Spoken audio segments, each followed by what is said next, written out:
Yo quiero llevarles en esta tarde al Evangelio según San Mateo y vamos a leer una primera porción en el capítulo 6. Mateo, por favor, capítulo 6, a partir del versículo 25. Quiero que ustedes presten atención a esta porción que ya te la tienes que saber de memoria. Primero, porque no es la primera vez que se lee esta lectura en la iglesia. Segundo, porque tú seguro que esta porción la has leído muchas veces. Y en tercer lugar, porque en esta lectura que vamos a leer, Mateo 6 del 25 al 34, hay versículos que son muy conocidos y seguramente te lo sabes algunos de memoria. Presta atención, por favor, a esta porción en esta tarde.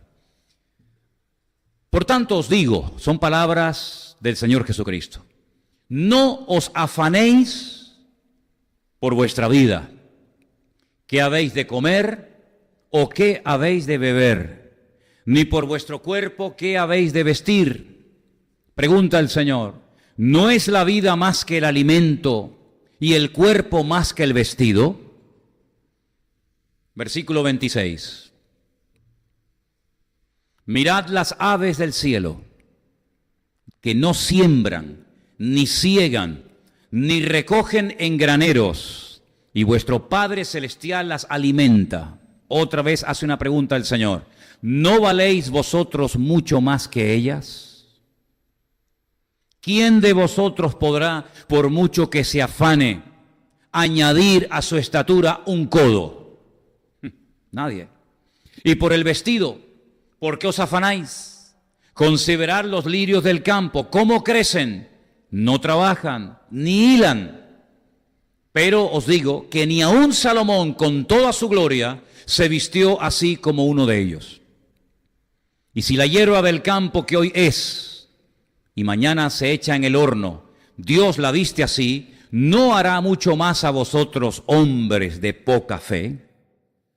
Por tanto os digo, no os afanéis por vuestra vida, qué habéis de comer o qué habéis de beber, ni por vuestro cuerpo qué habéis de vestir. ¿No es la vida más que el alimento y el cuerpo más que el vestido? Mirad las aves del cielo, que no siembran, ni siegan, ni recogen en graneros, y vuestro Padre Celestial las alimenta. ¿No valéis vosotros mucho más que ellas? ¿Y quién de vosotros podrá, por mucho que se afane, añadir a su estatura un codo? Y por el vestido, ¿por qué os afanáis? Considerad los lirios del campo, cómo crecen, no trabajan ni hilan. Y a mí me da la impresión de que estoy leyendo siempre lo mismo. A lo mejor los de arriba piensan que no lo he leído bien y me están poniendo nuevamente los mismos versículos. ¿No os parece? Vamos al versículo 30, Mateo 6, versículo 30. Que ya lo leí, el 31, que ya lo leí, el 32. Esto era para a ver si ustedes estaban atentos. Veo que sí. Porque los gentiles buscan todas estas cosas, pero vuestro Padre Celestial sabe que tenéis necesidad de todas estas cosas. Mas buscad primeramente el reino de Dios y su justicia, y todas estas cosas os serán añadidas. Vamos a dejarlo ahí, ¿os parece? Buscad primeramente el reino de Dios y su justicia, y todas las demás cosas vendrán por añadidura. Gloria a Dios, qué bueno. Saben, hermanos, que desde el principio de los tiempos, desde que el hombre está en el mundo, hasta hoy en día, siempre le ha preocupado al hombre de qué voy a comer, qué voy a vestir, de qué voy a vivir, a unos más y a otros menos. Es una preocupación constante de la gente, ¿verdad? Ya los primeros hombres buscaban a veces zonas donde había mucha caza para poder vivir de esos animales que cazaban y también utilizar sus pieles para poder cubrir sus cuerpos. Y a veces peleaban entre tribus o entre pueblos por defender un territorio rico en recursos, porque el que tuviera la propiedad o el que tuviera el dominio, el control sobre ese territorio, pues sabías que podías pasar largas temporadas porque había comida, porque había recursos y porque, bueno, se estaba tranquilo y seguro en esa zona. Y cuando se acababan los recursos, los animales, la vegetación o cambiaba el clima, pues emigraban a otras zonas. El mundo animal es muy interesante, son capaces de los animales marcar de diferentes formas su territorio, los leones, etcétera, porque saben que en ese territorio hay caza, hay animales, y no van a permitir, a veces pelean hasta la muerte, para evitar que otras manadas, que otro macho, lo que sea, se meta en su territorio y les robe los recursos que considera de él, ¿verdad? Y es como una preocupación que consciente o inconscientemente todos los seres humanos a lo largo de la historia han tenido. Fíjense, por ejemplo, el pueblo de Israel, el pueblo que más milagros ha visto. No ha habido ningún pueblo, ni lo habrá, que haya visto tantos milagros como el pueblo de Israel. Milagros que incluso Dios los hizo una sola vez. Porque, oye, podemos hablar de sanidades. Gente que fue sanada en el pasado, gente que puede ser sanada hoy en día y gente que puede ser sanada en el futuro. Pero hay milagros que el Señor hizo por ellos que no los ha hecho por nadie ni los volverá a hacer. Vieron cómo el mar Rojo se abría, se partía en dos, para que ellos pudieran pasar por en medio de él. Y cuando los enemigos, en este caso los egipcios, con Faraón y sus ejércitos, quisieron hacer lo mismo, el Señor cerró las aguas y murieron todos ahogados. Las 10 plagas en Egipto. Dios nunca ha mandado 10 plagas seguidas durante casi un año para desmantelar la idolatría, tumbar la arrogancia y la soberbia y el orgullo del faraón y de esa manera sacar a su pueblo y que le quedara grabado en su mente, que interiorizaran el hecho de que el Dios que ellos tenían era un Dios todopoderoso, que podía hacer milagros por ellos en cualquier momento. Sin embargo, cuando ves a ese pueblo que vio tantos milagros, ves que se preocupaban por, ¿y qué vamos a comer? ¿Pero cómo que? ¿Qué vamos a comer? ¿No te das cuenta de que Dios ha abierto el mar Rojo por nosotros? ¿No te acabas de dar cuenta que el hombre y el ejército más poderoso de la época ha sido totalmente destruido? Que el faraón ya no existe más. Que Egipto nunca más volverá a ser una amenaza militar para ustedes. Que nunca más ustedes volverán a ser esclavos. Y se están preocupando por la comida. Se están preocupando por el agua, se están preocupando por cosas ridículas. Pues así pasaba, hermanos, así pasaba. Y basta que faltara un día o dos agua para todo el pueblo estar ya pensando tonterías, incluso en apedrear a Moisés, incluso en nombrar a otro líder, a otro jefe, para volver a Egipto. Y no volvían a Egipto porque allí tenían mejores casas o mejores camas, no, sino por la comida. Dice que llegaron a echar de menos la comida de Egipto. Pero como un pueblo que vio tanto la gloria y el poder de Dios se podía llegar a preocupar por la comida. Es que el ser humano es tremendo. Es que el ser humano es increíble. Por la comida el hombre es capaz de matar. Hace muchos años vi una película de unos que iban viajando por una parte. Y un hombre les robó los caballos, les robó las armas, les robó todo. Y el objetivo de la película era tratar de demostrar que dos personas aparentemente pacíficas, amigos entre ellos, que no habían hecho nunca daño a nada ni a nadie, al verse necesitados de comida, al verse necesitados de agua, iban a hacer lo que fuera con tal de sobrevivir. Y así fue. Si personas que aparentemente eran muy buenas, muy educadas, fueron capaces incluso hasta de pelear el uno contra el otro, de hacer cosas increíbles que nunca se les había pasado por la mente por el hecho de conseguir comida y agua a cualquier precio. Y es increíble, ¿no? Es increíble ver cómo el pueblo de Israel perdía los nervios, perdía la paz. Hablaban de apedrear a Moisés, de volver a Egipto. Se olvidaban de todo lo que el Señor había hecho por ellos, porque resulta que se empeñaban en comer carne y le exigían a Moisés que querían comer carne. Y Moisés decía, pero ¿de dónde voy a sacar yo tanta carne para darles de comer a tanta gente? Bueno, pues el Señor venía y dice que traía codornices, venía un viento y comenzaban a caer codornices en el campamento. Dice que el Señor les dijo, ¿queréis carne? Vais a aborrecer la carne, vais a estar hasta aquí de carne, os va a salir la carne por las orejas y por las narices. Y dice que ni se agachaban, sino que hacían así, cogían y comían. Y por el agua, ¿cuántas veces perdían los nervios porque no había agua? Y por el maná, Cuando el Señor les dijo, miren, va a caer el maná todos los días menos uno. En el día de reposo, tranquilícense, relájense. Uy, ¿qué vamos a comer? Bueno, el día anterior va a caer más. Y entonces cojan doble porción, la de ese día y la del siguiente, porque al día siguiente es Shabbat, de reposo. No pueden salir, no va a caer, pero no se lo creían. Y salían al día siguiente esperando que cayera el maná, y el maná ya había caído el día anterior. Es increíble cómo la gente, por la comida, por la bebida, por el vestido, son capaces de volverse locos y desesperarse. Y miren las palabras de Cristo. ¿De qué está hablando Cristo ahí? ¿De doctrina? ¿De ángeles, del cielo, de serafines, de apóstoles, de la evangelización del mundo, de la sanidad de los enfermos, de la restauración de las almas? No, de comida, de vestido, de cosas básicas y elementales. ¿Cómo se pueden los creyentes hoy en día?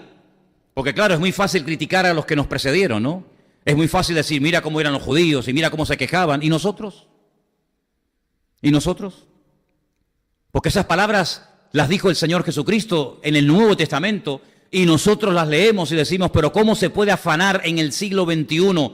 Después de haber conocido al Señor, después de haber recibido el perdón de mis pecados, después de haber conocido la gracia de Dios, el Evangelio, ¿cómo me puedo yo afanar por la comida, por la bebida? Pues es así.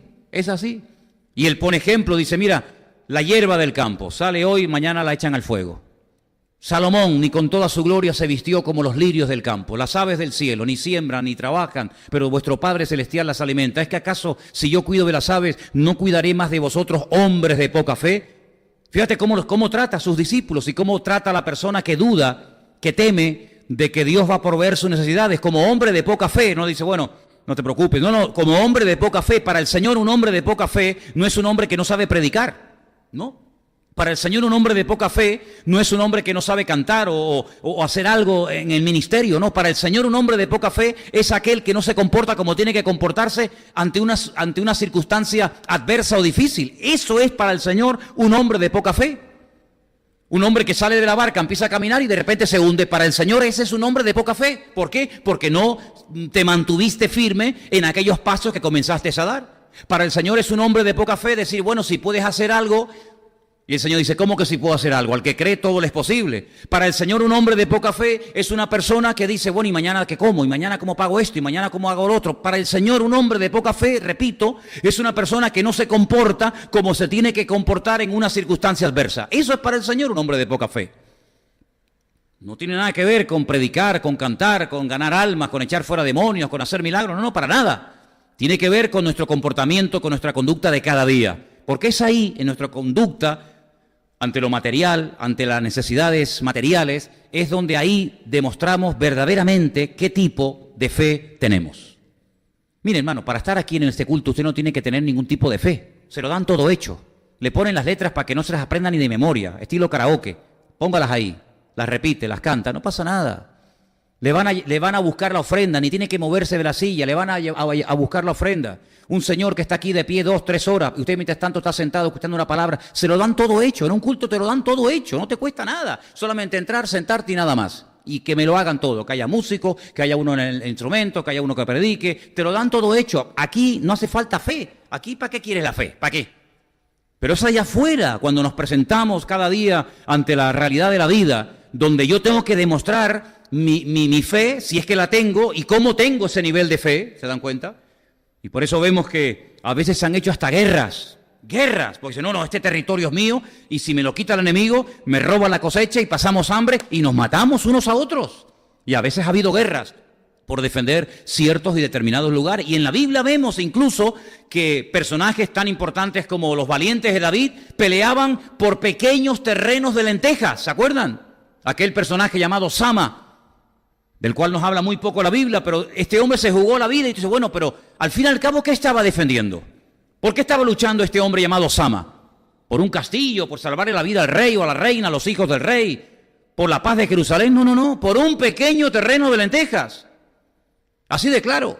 Porque el enemigo cuando venía, lo primero que venía era quitar la comida, quitar las cosechas, y entonces ya venía el hambre, la necesidad, la miseria, la muerte, etcétera, etcétera. Pero sin embargo, el Señor nos dice en su palabra que no tenemos que tener ningún tipo de preocupación, que no tenemos que tener ningún tipo de afán por esas cuestiones que tanto le preocupan a los seres humanos. Pero no solamente, si habéis prestado atención a la lectura, no solamente trata el Señor de hombre de poca fe, a los que tienen siempre esa angustia, ese nerviosismo, esa preocupación por mi madre, que como y que he visto y como tal, sino que además los llama gentiles. Y ustedes saben que en la Biblia esa palabra gentiles es como decir los inconversos, los que no conocen al Señor, porque el que conoce a Dios no puede vivir así. El que conoce a Dios no tiene que tener ni duda, ni miedo, ni desconfianza de su Dios. ¿Cuántos dicen amén? Estos son tres dardos de fuego envenenados que constantemente el diablo intentará clavar en tu vida. Por eso dice Efesios capítulo 6, sobre todo, no te olvides de coger el escudo, porque el escudo dice que para todos los dardos de fuego que vienen del maligno contra tu vida. Y un dardo de fuego, una flecha envenenada que el diablo quiere meter en nuestra vida, nuestra mente, nuestra casa, nuestro estilo de vida, es la duda. Sí, pero... No, yo creo en el Señor, leo su palabra, me congrego, ¿pero qué? ¿Cuál es la garantía de que Dios me va a bendecir hoy, que me bendijo ayer? ¿Y cuál es la garantía de que Dios me va a bendecir mañana, que me bendijo hoy? Porque Él no cambia. Tú y yo sí cambiamos, Él no. Si Él te bendijo, te bendice y te bendecirá. Si Él estuvo contigo, está y estará. Si Él te ayudó, te ayuda y te ayudará, porque Él es inmutable, Él no cambia. Por lo tanto, ese dardo de fuego llamado duda, la única forma de neutralizarlo es con algo más poderoso. ¿Y habrá algo más poderoso que la duda? Sí. Vuestra fe ha vencido al mundo, dice la Biblia. ¿Cuántos dicen amén? ¿Y el miedo? ¿Cuánta gente llamados cristianos viven con miedo? Miedo a enfermarse, miedo a perder el trabajo, miedo a perder la salud, miedo a perder esto, miedo. El miedo no es de Dios. La primera sensación desagradable, extraña, que sintió Eva cuando pecó y se desconectó del Creador, del Señor, fue miedo. Oí tu voz, tanto ella como él, oí tu voz y tuve miedo y me escondí. ¿Por qué antes no sentía miedo? Porque cuando uno está cerca del Señor, ¿miedo de qué? ¿Miedo de quién? ¿Tenía David miedo de Goliat? Hermanos, perdonen que dé mi opinión personal, pero yo no veo a David manifestando miedo cuando va a enfrentarse con aquel gigante llamado Goliat. ¿Ustedes ven a David temeroso? Yo no veo a David dubitativo, yo no veo a David diciendo, ¿y si la piedra que le voy a tirar no le da donde quiero darle? Y él sale corriendo y me coge primero y me echa mano. Yo no veo a David dudando, sino al contrario, antes de entrar en combate, comienza a decir cosas tremendas. Hoy te cortaré la cabeza. Muchachos, cállate, que lo vas a provocar, déjalo tranquilo. Y tu carne la comerán las aves y las bestias del campo. Y todo Israel sabrá que en Israel el que manda es el Señor. Él está hablando fe, él está preparando la atmósfera, está preparando el terreno. Y claro, esa atmósfera de fe hizo que aquel gigante, humanamente hablando, imposible de derrotar, cayera tumbado al suelo y nunca más se levantara. ¿Cuántos dicen amén? Entonces, el dardo de fuego del miedo, de la duda, va a venir. Pero hay un dardo envenenado que al diablo le encanta usar. Yo creo que es el que más usa y el que más le gusta. Porque aparte de eso, en los cristianos es el que muchas veces penetra. ¿Y saben cómo se llama ese dardo envenenado? La queja. ¿Conocen a Doña Queja? ¿La conocen? Despídala. No le dé la bienvenida a la queja en su casa. Porque la queja es un veneno, es el cáncer del espíritu que mata la fe del creyente, el quejarse todo el santo día, por cualquier cosa, da igual, la idea es quejarse. Y la queja mata la fe, la queja no es de Dios. Y todos esos dardos de fuego los podemos neutralizar. No es que somos víctimas, hoy estoy un poquito triste, hoy tengo dudas, hoy tengo miedo, hoy me quejo. No. Tú puedes decidir qué entra y qué no entra en tu vida. Dice la Biblia, en esto pensad. Y te dice en lo que hay que pensar, y diciéndote en lo que hay que pensar, indirectamente te está diciendo en lo que no hay que pensar. En otras palabras, tenemos la llave, tenemos la posibilidad de abrir o de cerrar, de permitir o de prohibir que ciertas y determinadas cosas entren en nuestra vida y nos dominen y nos controlen. ¿Estamos de acuerdo? ¿Qué es lo que hay que hacer entonces?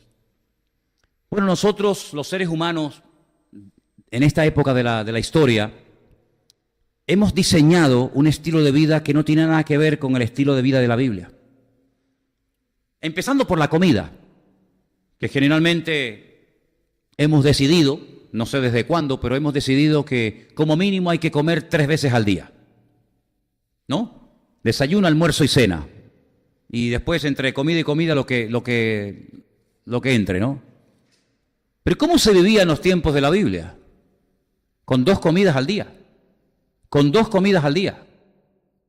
Así vivía la gente en aquella época. Hoy en día, la casa de cualquiera de nosotros, incluida la mía, abres el armario y se nos cae la ropa. Hay armarios que están así, doblados de tanto peso que hay, ¿no? Sin embargo, en los tiempos de la Biblia, la ropa se valoraba y se cuidaba muchísimo. Fíjense que, por ejemplo, cuando estaban crucificando al Señor Jesucristo, los soldados se dieron cuenta de que la ropa que llevaba el Señor era buena y dijeron, oye, vamos a echar suertes porque es una pena que enterremos a este hombre con esa ropa. Entonces le quitaban la ropa a los que iban a morir porque se valoraba el tema de la ropa. Antiguamente se tenían los zapatitos para el domingo, ¿no? Eran los zapatos del domingo. ¿Quién vive hoy en día? Dice, no, estos zapatos no me los puedo poner nunca más que el domingo. Nadie piensa así, nadie vive hoy en día así, pero durante mucho tiempo incluso algunos caminaban descalzos durante la semana y el zapatito era para el domingo y la camisita limpia y recién planchada, ¿sí o no? En los tiempos de la Biblia se valoraba la ropa y se cuidaba muchísimo. Con 2 prendas de ropa ya te podías dar con un canto en los dientes.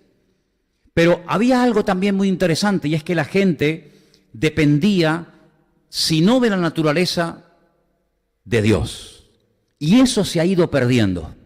Hasta el punto que cuando nosotros leemos, y lo vamos a leer ahora en Mateo 6, la famosa oración del Padre Nuestro, fijaros que hay algo muy interesante que ahí se nos enseña, que quiero que prestes atención en esta tarde. Mateo capítulo 6, a partir del versículo 13. Dice así la palabra de Dios.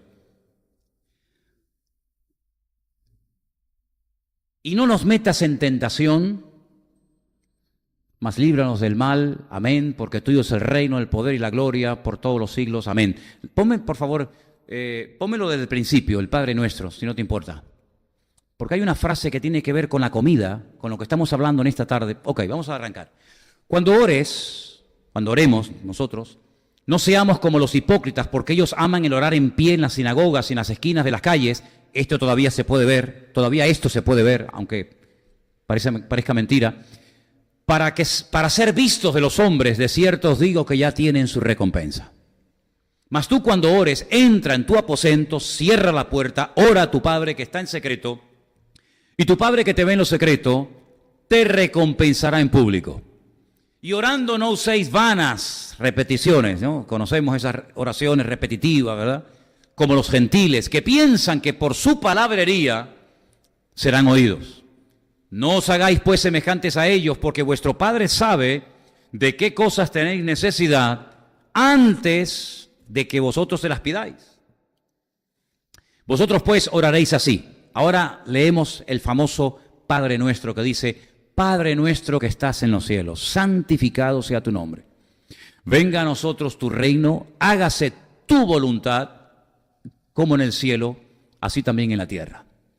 Y ahí viene el texto para mí clave de lo que estoy hablando en esta noche. Léelo conmigo. El pan nuestro de cada día, dánoslo hoy. La comida de hoy, dámela hoy. Eso es lo que nos enseñó el Señor. Pero cuando tú te vas a trabajar, tú no trabajas para que te paguen ese día y ese día puedas comer. No. Aquí, por lo menos en España, se trabaja para que te paguen el mes. No se trabaja por un día. Sin embargo, en la Biblia, tú te vas a dar cuenta que había gente que trabajaba un día y al finalizar el día se le pagaba el día de trabajo. ¿Te acuerdan cuando los labradores fueron a la viña? ¿Cuánto has trabajado? ¿Tantas horas? Toma. No se le pagaba a final de mes o a final de la semana, como también hay una costumbre por ahí, sino que era día trabajado, día pagado. Nosotros hemos cambiado esa costumbre y nadie trabaja por el sustento de hoy jueves, sino que la gente trabaja para tener más o menos solucionado el mes. Pero eso es un invento nuestro. Eso no es la enseñanza de la palabra. La enseñanza de la palabra es que así como Israel dependía cada día del maná que caía en el desierto, el creyente aprenda a depender del Señor cada día. Pero ¿quién quiere hoy en día vivir así? Seamos sinceros. ¿Quién quiere decir, bueno, yo hoy he comido, tengo ropa para hoy, mañana no sé? ¿Quién se atrevería hoy en día a vivir así? Prácticamente nadie. Queremos tener una seguridad, un colchón, ¿no? Como lo llaman algunos. Queremos tener la tranquilidad de decir, oye, tengo ahí un dinerito por lo que pueda pasar, por el día de mañana. Y nos hemos hecho muchas veces dependientes, sí, pero no de Dios, sino dependientes de nuestros recursos. Y según tengamos, así nos sentimos, ¿sí o no? Bueno, yo sé que ustedes siempre están en un nivel, yo hablo a mi nivel, yo sé que ustedes están siempre con una espiritualidad que, claro, yo les digo y usted dice, este hombre no sé en qué planeta vive. Pues es así, hijo, es así. Gente que se preocupa por lo que tienen y por lo que no tienen. Sin embargo, el modelo de la Biblia es que basta a cada día, ¿qué? Su propio afán. Pablo decía a Timoteo que teniendo sustento y abrigo y móvil, no, y coche, no, sustento y abrigo, pero sustento y abrigo. Teniendo sustento y abrigo, tenemos que estar resignados, ¿sí o no? ¿Quién dice amén? No diga amén, no diga amén. Escúcheme bien, no diga amén a todo. Teniendo sustento y abrigo, ¿estemos resignados o estemos contentos? ¿Cuál es la palabra? ¿Estemos contentos? Una sola palabra de un versículo puede hacer mucho daño. Usted no ha ido a predicadores, usted no ha ido a creyente que dice, Dios bendice al dador alegre. ¿Cuántos dicen amén? Pues no, señor. No, señor. ¿Os habéis equivocado otra vez? ¿Qué, hermanos, qué está diciendo? Es que la Biblia no dice, en ese versículo, Dios bendice al dador alegre. Eso no lo dice la Biblia. No, mírelo. Mírelo, porque yo digo, traigan la Biblia a la iglesia. Yo la traigo siempre. La Biblia dice, Dios ama al dador alegre. Ay, pero también lo bendices. Hombre, claro, yo no estoy diciendo que no, pero si me cita el versículo, no me lo cambie. Si usted me cita la Biblia, me la tiene que decir como dice la Biblia y no como a usted le enseñaron o como usted cree que es. La Biblia no dice en ninguna parte, Dios bendice al dador alegre. No lo dice, hermano, no lo dice. La Biblia dice, Dios ama al dador alegre. Entonces la Biblia no dice que el que tiene solamente comida y ropa, que se resigne y que, bueno, esté ahí más o menos. No, la Biblia dice que estemos contentos, satisfechos, alegres. ¿Con qué? Con la ropa que tengo y con la comida que tengo. ¿Cuántos dicen amén? Pregunta, ¿cuántos han comido hoy? ¿Cuántas veces usted ha comido hoy? 2. Desayuno y almuerzo. ¿Nadie merendó? ¿Ves? Hombre, ya sabía yo. Ya sabía yo. Ya vas 3. ¿Vas a cenar? ¿No te digo yo? 4. Y algunos me han dicho que de vez en cuando por la noche, no sé lo que les pasa, les entra una cosa que tienen que ir a la nevera y lo que agarren, da igual si el pollo está frío, crudo, lo agarran y se lo comen. Como están medio sonámbulos, y algunos hasta de noche se levantan y comen.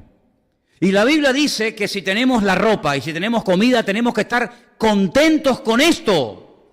Porque yo les quiero recordar, lo que a veces parece que sabemos, pero que nos hacemos los locos, que hoy ha habido miles de personas en el mundo que han muerto, no de frío, no en una guerra, que también, sino de hambre. Hoy ha muerto gente en el mundo de hambre, niños, adultos, gente hoy ha muerto de hambre en el mundo. Y yo personalmente, yo no sé si esto es bueno o malo, pero yo tengo que contar la realidad. Yo no sé lo que es pasar hambre. Yo no he pasado nunca hambre. Yo no he pasado nunca hambre. Puedo comer más, puedo comer menos. Yo me crié en mi infancia en Venezuela y vivíamos de maravilla. Y yo no sé lo que es el hambre. A lo mejor algunos dicen, pues yo sí sé. Bueno, pues oye, pues ya sabe usted más que yo. Y ropa, ¿cuánta ropa tenemos, hermanos? ¿Han visto ese rastro cómo está? Si le falta algo, vaya y cójalo.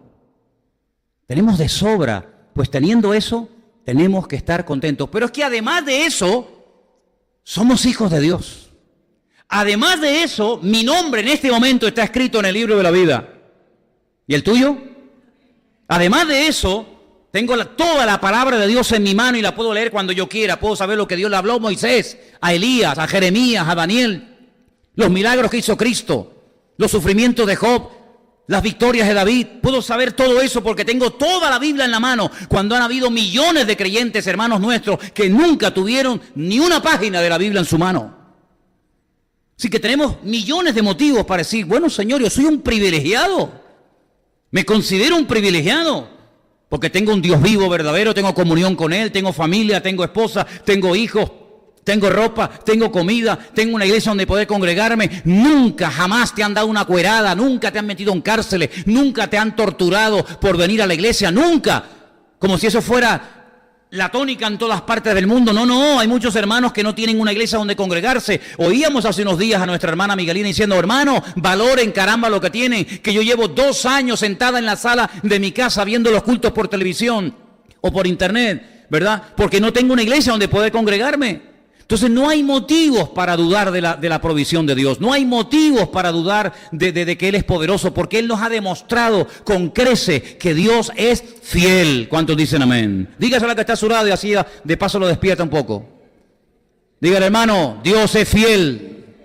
¿Cuántos creen que Dios es fiel? Amén, Dios es fiel. Por lo tanto, seamos agradecidos, porque la gratitud, y no sé cuántos de ustedes se acuerdan de aquella serie de mensajes que yo di acerca de las cosas que pueden ocurrir cuando somos agradecidos. Hay milagros que en la Biblia ocurrieron cuando se dio gracias, no cuando se pidió. Ni se pidió por el milagro, pero se dio gracias y se produjo el milagro. Algunos dirán, ¿me puede poner un ejemplo? No, uno no, te voy a poner 2, para que te quede clarito. Si a usted lo llevan a un cementerio para que resucite un muerto, ¿usted oraría o qué haría? Dígame, ¿qué haría usted? Mire, se me acaba de morir mi hijo, mi mujer, mi niño, lo que sea. ¿Puedes orar para que resucite? ¿Usted qué haría? ¿Usted qué haría? Echarse a correr, ¿no? Llamen a otro. Jesús fue a un cementerio. Estaba allí muerto el hombre, 4 días muerto. La hermana, una de las hermanas del difunto le dijo, es que ya tiene ya hasta que oler, ya está pudriéndose. Y esto no cambia, esto es imposible, ya no hay marcha atrás. ¿Cómo se van a ir todos los bichos que se metieron en el cuerpo? ¿Cómo se va a parar el proceso de descomposición en un cadáver que lleva ya 4 días ahí muerto? Esto es imposible. Esto no ha pasado nunca. Nunca ha pasado esto. El niño que resucitó Eliseo no estuvo tanto tiempo muerto. El niño que resucitó Elías no estuvo tanto tiempo muerto, estuvo unas horas. Los muertos que tú incluso has resucitado prácticamente habían muerto hacía muy poco tiempo. Aún estaba caliente la manita de la niña de Jairo, el principal de la sinagoga. Acaba de morir, le dijeron. Pero tú nunca has levantado a un muerto después de 4 días. Fíjate que hasta la familia se opone a que quiten la piedra. Lo convencido que tenían que estar sus propias hermanas de que esto ya no hay remedio, Señor. Porque yo te mandé a llamar cuando había algo de posibilidades. Pero es que has venido 4 días después. Y en este país hace mucho calor. Y como abramos la tumba, esto va a ser algo espantoso. Y el Señor como que tiene que animar a la familia. Yo no te he dicho que si crees, verás la gloria de Dios. Es que te tengo que recordar otra vez lo que ya tú sabes. Tú no sabes que yo soy la resurrección y la vida, y que el que cree en mí, aunque esté muerto, vivirá. Claro, la respuesta fue muy espiritual, ¿no? Muy teológica. No, yo sé, Señor, que mi hermano resucitará. Claro, todos saben, ellos saben que los muertos resucitarán, pero en el día postrero. Es decir, que no crees que puede resucitar 4 días después, pero crees que va a resucitar dentro de 3000 años. Qué fe más rara a veces tenemos, ¿eh? Si está podrido 4 días después, dentro de 1000 años o 1500 o lo que sea, cuando resucite en el día postrero, ¿cómo estará tu hermano? Es que ya ni estará, eso vamos, ni polvo. Quitad la piedra. Y el Señor no ni oró ni reprendió a la muerte, ni tomó autoridad sobre los demonios, no. Padre, gracias, tome esa palabra en nota. Gracias te doy porque sé que siempre me oyes. Dio gracias, no pidió, no hizo un show, un espectáculo, un espaviento. No, gracias. ¿Salió o no salió el muerto? ¿Salió o no salió el muerto? Entonces el milagro se produjo por un acto de gratitud tremenda en el Padre. Otro ejemplo más. Señor, despide a la multitud. Llevan todo el día con nosotros, tienen hambre. No tenemos recursos económicos para dar de comer a toda esta gente. Han venido de muy lejos. Despídelos ya, Señor. Ya es muy tarde. Como diciendo, Señor, corta el culto. ¿Conocen a gente así en la iglesia? Los discípulos no llevaban reloj, pero hoy en día hay algunos hermanos hacen. Y algunos hacen. Se lo llevan al oído para ver si funciona, ¿no? Como haciéndote indicaciones. A mí ya me puedo hacer todo lo que quiera, que yo hasta que no termine, de aquí no me voy. Y el Señor dice, no se vayan. ¿Por qué se tiene que ir la gente? ¿Por qué se tiene que despedir a la gente cuando están tan contentos? Hay un ambiente tan bueno. Señor, porque tienen hambre y no tenemos recursos. Y uno de ellos, el matemático del grupo, dice, ni 300 denarios nos llegarían para dar de comer a tanta gente. ¿Y qué son 300 denarios? Denario, como te dije antes, la gente trabajaba por un día y el día de trabajo se pagaba habitualmente un denario. Usted trabajó un día, un denario. 2 días, 2 denarios. 30 días, 30 denarios. Ese era el sueldo de la época. Era lo que se pagaba por un día de trabajo. Y este hombre dice, ni 300, así casi el sueldo entero de un año. Qué rápido sacó cuentas, ¿eh? El sueldo entero de un año no serviría para dar de comer a esta gente. Además, si tuviéramos dinero, comerían hoy, pero mañana otra vez hay que buscar dinero. Eso es lo que pasa cuando le das a uno dinero hoy y mañana te lo encuentras otra vez en la misma esquina pidiendo. Es que es normal. Y pasado otra vez. Pero el Señor dijo, mira a ver si hay algo por ahí. Y encontraron a un niño, pobrecito, estaría todo el día llorando, porque le robaron la merienda, le quitaron la merienda. Señor, hemos encontrado un niño, a lo mejor el chico la tenía escondida, ¿no? Que tiene unos cuantos panes y unos cuantos peces, pero alguien dijo, pero ¿esto qué? Esto no es nada. Y el Señor dijo, esto vale. Y dice que dio gracias. Léalo en su Biblia, hermanos. Pone lo mismo que la mía. Dio gracias. Y cuando dio gracias, empezó a partir y a partir. Ese milagro sí me hubiera gustado a mí verlo. Ese sí me hubiera gustado a mí verlo, porque lo partía y no se gastaba. Pero bueno, ¿cómo? Y venga a partir, y venga a partir, y venga a partir, y venga a partir. Y dice que hasta sobraron cestas enteras llenas de pedazos de panes y de peces, porque dio gracias. Luego hay cosas en la vida que a lo mejor no han cambiado porque todavía no hemos desarrollado esa virtud, que para mí es una virtud, de ser agradecidos y decir, Señor, te doy gracias por lo que tengo y por lo que no tengo. Te doy gracias por lo que entiendo y por lo que no entiendo, pero te doy gracias porque la gratitud mata al dardo de la queja que el diablo manda contra nuestra vida. ¿Cuántos dicen amén? Así que, hermanos, el pan nuestro de cada día nos enseñó el Señor a pedir en el Padre Nuestro. Pues hagámoslo. Mañana cuando te levantes por la mañana, confía de que el Señor te va a proveer el alimento y te va a proveer todo lo que tú necesitas. Lo que tú necesitas. Tal vez lo que no necesites te gustaría tenerlo, pero el Señor no tiene ningún compromiso con nosotros de proveernos, de darnos lo que Él no considera necesario y oportuno. Por lo tanto, confiemos en Dios. No vivamos con un estado de nervio constante y permanente, porque además eso se pega, eso se contagia. Le estás transmitiendo eso a tus hijos, le estás transmitiendo eso a la gente que vive a tu alrededor, y no podemos transmitir eso. Lo que tenemos que transmitir es confianza absoluta en el Señor. Paz, tranquilidad.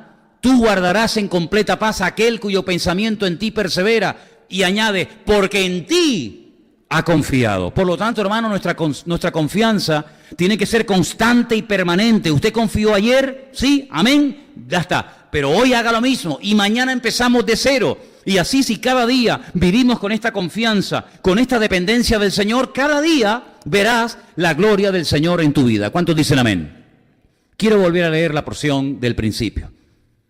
A ver si me la ponen ahora bien. Y la leemos enterita. Mateo, te repito, 6, del 25 al 34. ¿Lo tenemos? Ok. Miren qué palabras tan hermosas. Empecé con ellas y quiero terminar con ellas. Son palabras de nuestro Señor Jesucristo. Valóralas. El Señor dice, no os afanéis por vuestra vida. ¿Qué habéis de comer o qué habéis de beber? Ni por vuestro cuerpo, ¿qué habéis de vestir? ¿No es la vida más que el alimento y el cuerpo más que el vestido? Mirad las aves del cielo que no siembran, ni ciegan, ni recogen en graneros, y vuestro Padre Celestial las alimenta. ¿No valéis vosotros mucho más que ellas? ¿Y quién de vosotros podrá, por mucho que se afane, añadir a su estatura un codo? Y por el vestido, ¿por qué os afanáis? Considerad los lirios del campo, cómo crecen, no trabajan, ni hilan. Pero os digo que ni aun Salomón, con toda su gloria, se vistió así como uno de ellos. Y si la hierba del campo que hoy es y mañana se echa en el horno, Dios la viste así, ¿no hará mucho más a vosotros, hombres de poca fe? No os afanéis pues diciendo, ¿qué comeremos? ¿O qué beberemos? ¿O qué vestiremos? Porque los gentiles buscan todas estas cosas, pero vuestro Padre Celestial sabe que tenéis necesidad de todas estas cosas. Buscad primeramente el reino de Dios y su justicia, y todas estas cosas os serán añadidas. ¿Cuántos dicen un fuerte amén? Buscad primeramente el reino de Dios. ¿Y cómo se busca eso? ¿Y qué es eso? ¿Dónde está ese reino de Dios? Porque si lo tengo que buscar primeramente, como la máxima prioridad en mi vida, buscad primeramente el reino de Dios. Pues dígame cómo se busca. Dígame en qué consiste. Dígame ¿cómo puedo formar parte de ese reino? De eso, Dios mediante, hablaremos el domingo. ¿Te das cuenta cómo encadenamos un tema con otro? ¿Te das cuenta por qué es importante venir a un culto de jueves y también a un culto del domingo? Porque el culto del domingo aclararemos y hablaremos acerca de lo que es el reino de Dios. ¿Qué es el reino de Dios? ¿Dónde está? ¿Desde cuándo está? Se puede formar parte, se puede ver, se puede tocar, se puede medir. ¿Dónde está ese reino? ¿Qué características tiene? ¿Quiénes forman parte de ese reino? ¿Y quiénes están totalmente excluidos de ese reino? ¿Cuándo empezó? ¿Cuándo terminará? ¿Quién es el rey de ese reino? Etcétera, etcétera. Hay tantas cosas que podemos hablar sobre acerca del reino de Dios. Y si tenemos que buscarlo, lo mejor es que lo conozcamos cuanto antes, ¿no les parece? Para que de esa manera nosotros hagamos las cosas como Dios espera de cada uno de nosotros. Vamos a orar en esta tarde. Cierra ahí tus ojos donde estás. Vamos a orar y pedir la bendición del Señor y pedirle a Él que nos enseñe a vivir sin afán, sin nerviosismo, sin preocupaciones, tranquilos, en paz. El Señor hará que lo imposible se haga realidad. Dormimos y vivimos en paz, tranquilos. Cuando venga la angustia, cuando venga el nerviosismo, cuando venga el dardo envenenado del maligno, lo vamos a neutralizar porque sabemos cómo lo podemos hacer. Por lo tanto, hermanos, confiemos en el Señor. Él está con nosotros. Él nunca nos abandonará. Él ha prometido estar con nosotros todos los días hasta el fin del mundo. Y por eso, Padre, en esta tarde te doy gracias, porque sé que con tu ayuda podemos vivir y mantenernos en victoria todos los días de nuestra vida. Quita cualquier nerviosismo, cualquier afán, cualquier preocupación, cualquier falta de paz que pueda haber en nosotros en un momento de la vida, y que aprendamos a buscarte a ti, a tu reino en primer lugar, para que sepamos, Señor, cómo vivir en victoria hasta que tú vengas a buscarnos y llevarnos contigo. Gracias por esta porción de tu palabra. El pan nuestro de cada día pedimos que nos lo des y que suplas nuestras verdaderas necesidades materiales y espirituales cada día conforme a tu voluntad, y a ti te daremos siempre la gloria y la honra en el nombre de Jesús. Amén y amén. Nos ponemos de pie, queridos hermanos, en esta tarde.